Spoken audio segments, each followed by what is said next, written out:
My name is Benny Wenda. I'm a West Papua independent leader. When I was a child, my village was bombed by Indonesian military. Many of my family were killed. Later, I began to campaign peacefully. Kita mengetahui bahwa Papua itu adalah wilayah Negara Kesatuan Republik Indonesia. Setiap terjadi gangguan keamanan, itu kewajiban daripada Polri, TNI, dan instansi terkait untuk menjaganya. Dan tidak boleh terpisahkan daripada Negara Kesatuan Republik Indonesia. Itu kita pegang dulu. Oleh karena itu, keberadaan TNI Polri di sana adalah untuk menjaga keamanan di Papua dan untuk menjaga Papua itu tidak akan lepas dari Negara Kesatuan Republik Indonesia. Yang kedua, menyikapi daripada deklarasi Benny Wenda yang disampaikan melalui Twitter, saya ingin menyampaikan pada kesempatan ini, siapapun, kelompok manapun yang mengikuti daripada Benny Wenda yang ingin memisahkan daripada Negara Kesatuan Republik Indonesia, kita akan melakukan tindakan tegas, siapapun dia, kelompok apapun dia, kita tidak pandang bulu. Ini kita akan menunjukkan bahwa negara kita adalah negara hukum dan Papua adalah Indonesia.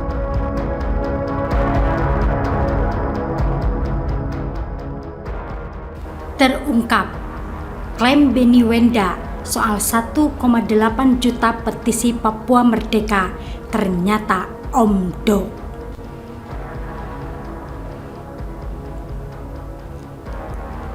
Ternyata alam punya caranya sendiri untuk membongkar cara-cara licik yang dilakukan musuh negara.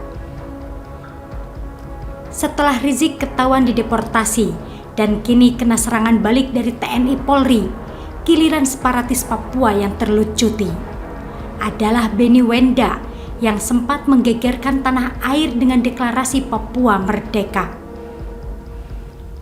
Menteri Luar Negeri Retno sampai memanggil dubes Inggris terkait kelakuan Benny. Sedang Mahfud MD tak menganggap persoalan Benny sebagai suatu besar karena akan ditindak langsung secara hukum. Sejatinya Benny dan Imam Jumbo sama-sama memiliki kesamaan.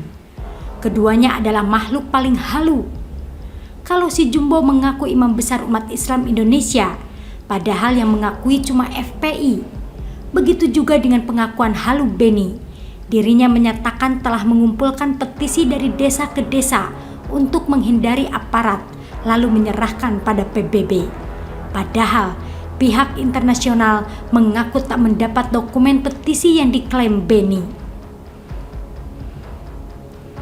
Seperti dilansir kumparan.com, tokoh separatis Benny Wenda mengaku telah menyerahkan petisi 1,8 juta warga Papua yang menyetujui referendum kemerdekaan Papua dari Indonesia. Belakangan dikonfirmasi, petisi itu tidak pernah diserahkan Benny Wenda dan ini bukan kali pertama dia berbohong. Kepada The Guardian pada Rabu lalu, Benny Wenda mengaku telah menyerahkan petisi tersebut ke Komite Khusus Dekolonisasi PBB. Wenda mengatakan petisi itu diselundupkan dari desa-desa di Papua untuk menghindari penangkapan aparat. Namun Ketua Komite Khusus Dekolonisasi PBB, Rafael Ramirez, mengaku tidak pernah menerima petisi dari siapapun terkait kemerdekaan Papua. Sebagai Ketua Komite Khusus Dekolonisasi PBB, saya maupun Sekretariat Komite tidak pernah menerima secara formal maupun informal petisi atau siapapun mengenai Papua seperti yang diberitakan dalam koran Guardian, kata Ramirez kepada wartawan pada Kamis 28 September, seperti disampaikan dalam pernyataan perwakilan tetap Republik Indonesia untuk PBB Jumat 29 September.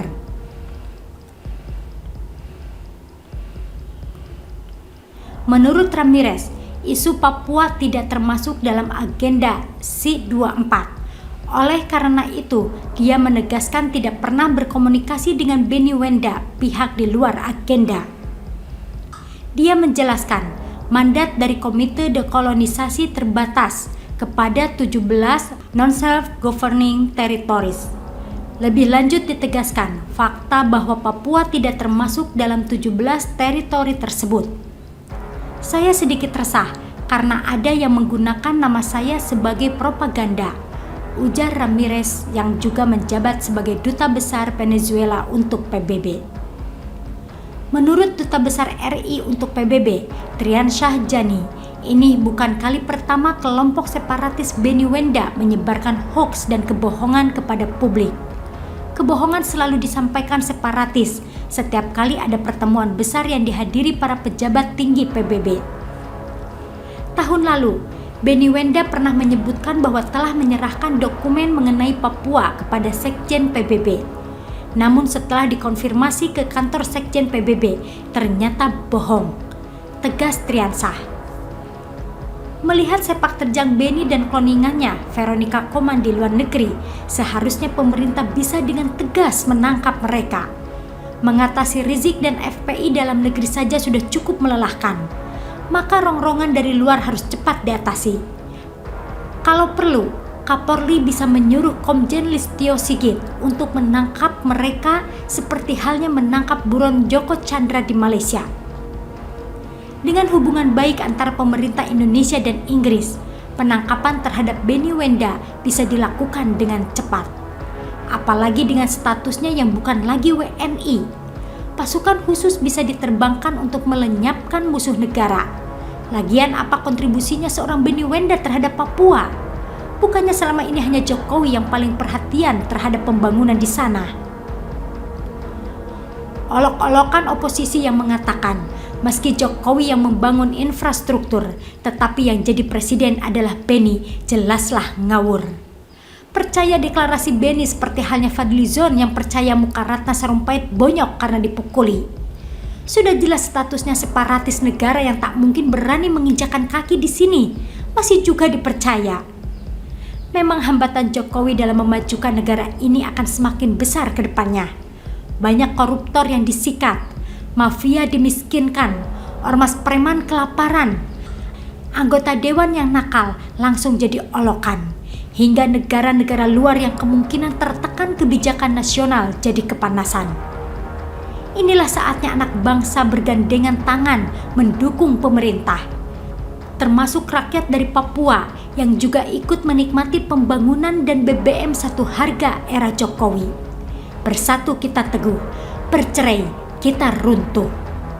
Begitulah kura-kura. Bagaimana menurut Anda? Artikel ini dilansir dari siwet.com, ditulis oleh Niha Alif.